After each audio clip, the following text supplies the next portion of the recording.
MP ఓట్లు కూడా మేమే గెలుస్తామని చెప్పి దూసుకుపోతున్న పరిస్థితి ఉంది. కానీ ఆ పరిస్థితి ఉంది, ఆల్రెడీ వ్యతిరేకత వచ్చిందని చెప్పేసి నడుస్తుంది. వ్యతిరేకత 2 రోజుల తర్వాతనే వచ్చింది కదా, 2 నెలలు 2 రోజుల తర్వాత. ఎందుకంటే పల్లా రాజేశ్వర రెడ్డి గారు, తర్వాత కడియం శ్రీహరి గారు వాళ్ళు వచ్చి చెప్పారు కదా, వారం 10 రోజుల్లో కూల్చేస్తాం, తోల్చేస్తాం. బేసిక్ ఏంటంటే తెలంగాణ ప్రజలు 10 ఏళ్ళ అవకాశం ఇచ్చారు BRS party. BRS party 2014 manifesto, 2018 manifesto fulfil చేయకున్నా కేసీఆర్ పసిపాప లాంటిది తెలంగాణ కొత్తగా ఆవిర్భవించినటువంటి రాష్ట్రము, కొంచెం అవకాశం ఇస్తే బంగారు తెలంగాణ చేస్తా, ఇంటికో ఉద్యోగము, డబుల్ బెడ్రూము, 3 ఎకరాల భూమి, ఇక చెప్పరాని ముచ్చట్లు చెప్పి ప్రజల్ని మభ్యపెట్టిండు.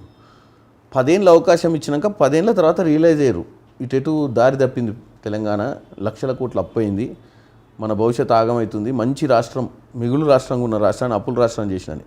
కాంగ్రెస్ పార్టీ వచ్చి ఇప్పుడు 70 రోజులు అయింది.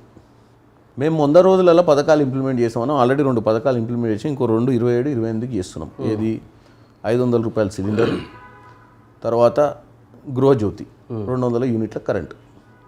సో నేను అనేది ఏంటంటే వ్యతిరేకత వచ్చిందా లేదా అనేది సబ్జెక్ట్ వస్తే తెలంగాణ ప్రజలు బీజేపీ బీఆర్ఎస్ ఒకటే అని నమ్ముతారు.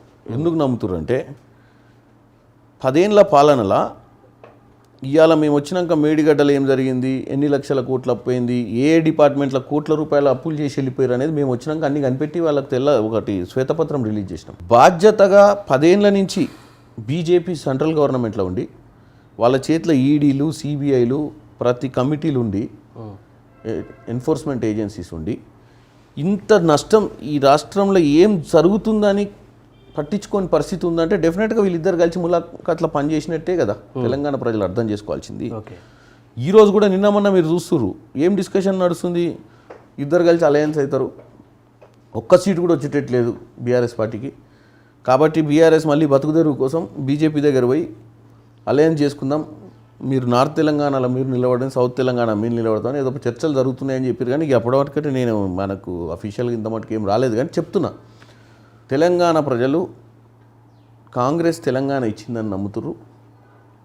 కాంగ్రెస్ వచ్చి 5 ఏళ్ళు మాకు ఇచ్చింది తెలంగాణ ప్రజలు అవకాశం ఓట్లేసి. ఈ 5 ఏళ్లలో మేము చేయకపోయినా మమ్మల్ని కూడా తరిమి కొడతారు. సో వ్యతిరేకత ఏం లేదు. ప్రస్తుతం 4 పథకాలు, తర్వాత 2 పథకాలు ఏదైతే 5 లక్షల రూపాయలు ఇల్లు కట్టుకోవడానికి కానీ వేరేవి కూడా ఏంటంటే మనం ఆల్రెడీ ప్రజాపాలన పెట్టి అసలు తెలంగాణలో పింఛన్లు ఎంతమందికి వస్తున్నాయి అనే దాని మీద మనం ఏం చేసామంటే ప్రతి ఊర్లో కూడా ప్రజాపాలన కార్యక్రమం పెట్టి మనం అప్లికేషన్లు తీసుకోవడం జరిగింది. ఓకే, తొందరపడి 3 రోజులకే చేయి, 4 రోజులకే చేయి, 5 రోజులకే ఎట్లా చేస్తారు? మీరు చేసినటువంటి కంపు, మీరు పెట్టిపోయినటువంటి ఈ అప్పుల కుప్పలు, వీటన్నిటి నుంచి 5 రోజులలో చెయ్యి, 5 రోజులలో చెయ్యి అని చెప్తే ప్రజలు నమ్ముతారా? వాళ్ళనే జోకర్గాన్ల కింద చూస్తారు. ఓకే, సో డెఫినెట్గా రేవంత్ రెడ్డి గారు ముఖ్యమంత్రిగా, మంత్రులందరూ 24 గంటలు పనిచేస్తారు, రాష్ట్రాన్ని గాడిలో పెట్టే ప్రయత్నం చేస్తారు. కాబట్టి కాంగ్రెస్ పార్టీకి 10 నుంచి 12 సీట్లు అయితే గ్యారంటీ వస్తాయని నేను